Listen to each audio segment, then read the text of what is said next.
With James Conner out with a knee injury, Emari Demarcado might actually be a viable waiver pickup. He's rostered in 2% of sleepers. Remember, what's his name? What's the dude's name? Jaleel McLaughlin. No. The other Cardinals running back. Oh, Keontae Ingram. That's what I thought his name was. Yeah. What happened to him?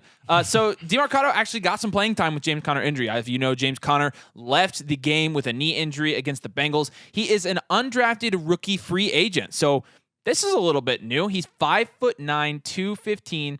He's probably just a guy, we think. He definitely made the most of his opportunity today, though, and that is what we're looking at. He had 10 carries for 45 yards, and he had a touchdown. His long was 11 yards. He had a reception, and he had 3 targets. So, I mean, this isn't bad for an undrafted rookie. No, to come in and fill in like this. Maybe it's a second chance for people that didn't capitalize on Jaleel McLaughlin this week. Yeah. And so if we do hear that James Conner is going to be missing next week, we do think Demarcado might be a starting option. Even if it's an unexciting one, that offense has been a little bit better than we thought it would this year. So given that there's really nobody else there to take those carries, we are going to consider starting him next week. So he might be a potential waiver add this week if you need that depth, if you're really struggling. Again, he's not hardly rostered at all. Yeah, next guy we're going to have here is Curtis Samuel, whose current rostership is 27% only after putting up 2 straight 18-point games. I think that could very easily double by in a couple days once waivers clear. And I think with Samuel, he's the third option, maybe even the fourth option in Washington's offense, which is why he wasn't really focused on ever in fantasy this offseason. But Howell is providing a lot of volume for those receivers, and with Terry and Dotson being those primary threats in that offense, I think Curtis Samuel, being the gadget guy, has a lot of game-by-game upside, not consistency, but if you have to plug him in deeper formats, he could put up a big game for you. Yeah, absolutely. Tyler Boyd's going to be the next guy on this list. He's rostered in 60% of sleeper leagues. I actually have him in a league, but I don't think he's rostered in another one of my leagues. Today he had 6 catches for 39 yards, and T. Higgins was out. We expect T. Higgins to be out maybe one more week max. I think he was questionable for this week. Yeah. So Tyler Boyd maybe not going to be an urgent waiver. That said, if T. Higgins does miss more time, we think he's a viable option.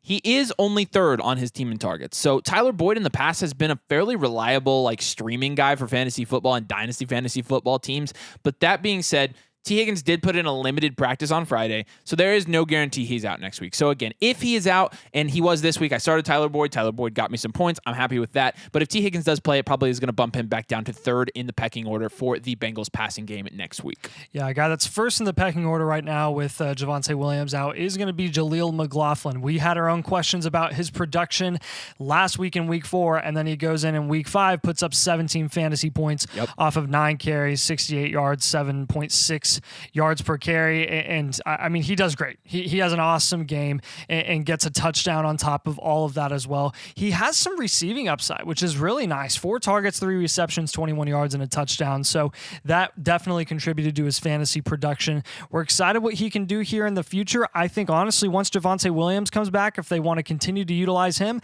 I think P. Ryan's the odd man out there, where it's kind of McLaughlin and Javonte. P. Ryan's the afterthought, but I mean, I think at this point you got to respect the shiftiness and speediness and the fantasy points that he's been putting up over the last couple of weeks. I think he's legit. I think he's definitely the guy you want if Williams is out. I think P. Ryan, they brought in P. Ryan. P. Ryan was supposed to be the guy there. P. Ryan got a lot of best ball draftees this year. I think that McLaughlin has a lot more juice than P. Ryan. I think that he's a lot more explosive. And again, what is it with these small guys, man? I'm telling you, the dude is tiny, but man, he is lightning fast. Yeah. But there is also the fact that Javonte might not be out much longer. And if that's the case, we're probably not doing much there. Right. And Javonte was a game time decision this week. So Josh Downs is going to be next on this list. High five for Josh Downs. Josh Downs is my most rostered player in Underdog Best Ball drafts because I drafted him consistently in the 18th round, hoping that he would live up to what we saw as a great prospect coming into the draft that fell to the 3rd round. And Josh Downs right now has 27% rostership on Sleeper. He has 5 or more targets in 4 out of his first 5 games in the NFL as a rookie. With a rookie quarterback, with a first-year head coach, playing alongside Michael Pittman.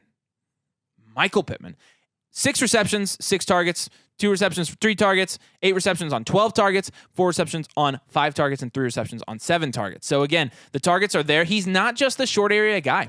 The Colts are actually sending him down the field at times. But again, this is not new if you watch Josh Downs' film coming out of college. This is something that we saw in the film that was evident that he'd be used like this, and today you saw that. And he had some yak ability too. Yep. Minshew starting, if that is the case, that is going to help Josh Downs for sure. So you're going to have to keep an eye on Anthony Richardson, as he probably has a sprained AC joint. But again, Josh Downs has been impressive so far. And if Minshew keeps starting, even if he doesn't, Josh Downs, with the targets he's getting and the ability he's showing, we like it so far. Yeah.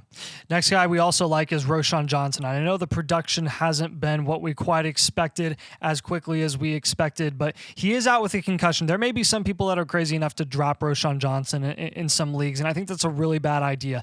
Khalil Herbert is out for multiple weeks. Roschon Johnson will be out for no more than one, we would expect. And he... With the concussion, they did play on Thursday night, so he has 10 days to clear concussion protocol, which makes him more likely to potentially start in week 6. He's already been getting some work as part of a committee, and while we expect a committee between him and Foreman until Herbert gets back, Roschon should be able to increase his work a little bit more because he just, in our opinion, he's the most talented back there. He's averaged 6.3 yards per carry in the game against Washington before he went down with that concussion. I honestly think he would have had a bigger game if his night wasn't shortened. So we're excited about his upside still in an offense that will run the ball before they pass it, despite what you've seen the last couple of weeks. For the rest of the season, Roschon's a good option. Rashee Rice is going to be our next guy here. Rashee Rice is only rostered in 47% of sleeper leagues.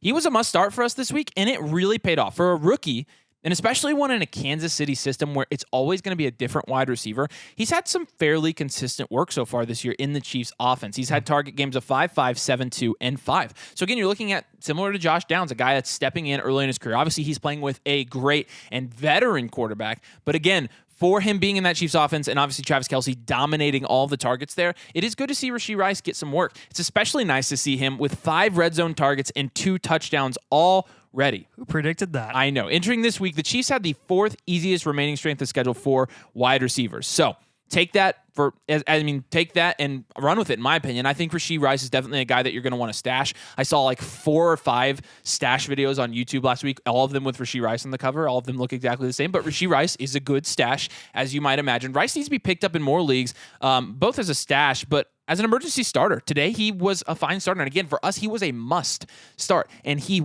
was somebody you should have started. So we're very excited about Rashee Rice. We hope you have a lot of him in your fantasy leagues. And if you don't, you still have a chance to go get him. Go get Rashee Rice. Yeah, Jonnu Smith's another guy that you could get. We're not going to tell you to run and go get Jonnu Smith because Kyle Pitts did finally outproduce him. But the funny thing is Jonnu Smith still produced with Kyle Pitts producing.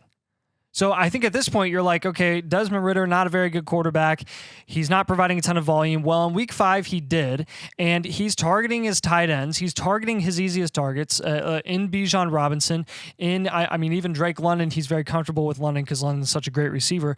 I think Jonnu Smith, if you've got some injuries at tight end, bye weeks, anything like that, you're comfortable going and grabbing Jonnu Smith for nothing, plugging him into your tight end spot for a week or two, and hoping that he continues to put up the production that he has for the last few weeks. And last on this list this week is going to be Kendre Miller. Kendre Miller, this actually surprises me. 21% rostership in sleeper leagues. I thought with the hype around Kendre Miller, that would be more. But Kendre Miller now playing alongside Alvin Kamara. And today, some of Kendre's 16 touches were because it was a blowout. So again, we see that with Roschon Johnson in week 1, and it kind of overinflates his fantasy scoring. So you have to take it with a grain of salt. The Saints completely blew out the Patriots this week. And even though a lot of it was late in the game, he was filling in a little bit even early. And you're looking at his production today.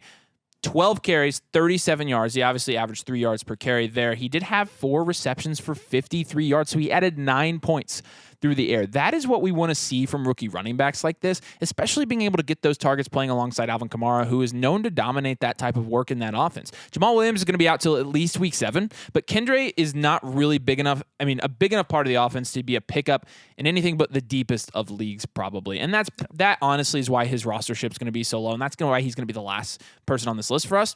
However, maybe, again, you lean on the receiving upside you saw from Kendre and you go waiver him today. And if you're in a deep league, you should be waivering him. So, All right, that's our waiver wire report for this week. Do us a huge favor if you play fantasy football, hit subscribe. That lets us know, honestly, that we are doing a decent job at creating content. And also liking this video will help. It will help the algorithm. It'll help spread this video to other people. And that helps us out a ton. Those 2 things, guys, they help us out so much. So we really appreciate when you do that. And again, flockfantasy.com/domain is where all of our exclusive content is. So head over there if you want any of that. Thanks, guys, so much for watching us. We'll have more videos out this week. We'll see you later.